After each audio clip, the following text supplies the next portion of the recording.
कुठे नेमके? मी औद्योगिक वसाहत गोलटेकडी मध्ये राहिला. मी लहानाचा मोठा इथंच झालेला आहे. माझा जन्म इथं झालेला आहे. म्हणजे प्रभाग क्रमांक आता सध्याचा 21 आहे. 21 हा, आहे. 21.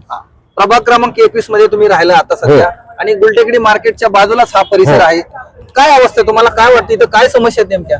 आता तुम्हाला सांगायचं म्हणजे काय आहे की गेले कित्येक नगरसेवक आमच्या इथं येऊन गेले.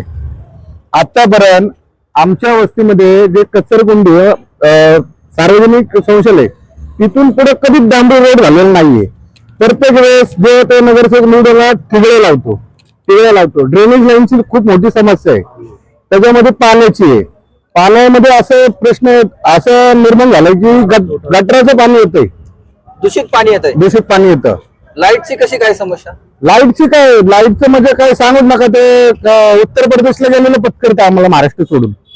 अशी गंभीर परिस्थिती झालेली आमच्या वस्तीमध्ये. तर तुम्हाला काय वाटतं आता जर कुणी नवीन उमेदवार असेल, तुम्हाला काय वाटतं असं कोण तुमच्या विभागातला उमेदवार आहे की त्याचं नाव की आता तुमच्या इथं काहीतरी तो विकास करून दाखवेल?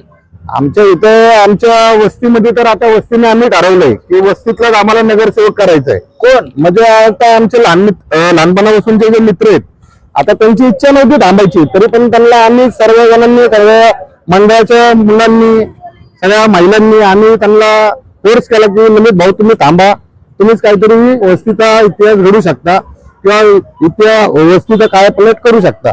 ललित भाऊ टिंडे काय आतापर्यंत त्यांनी कसे काय तुम्हाला मदतीला धावून येतात? हो, खूप.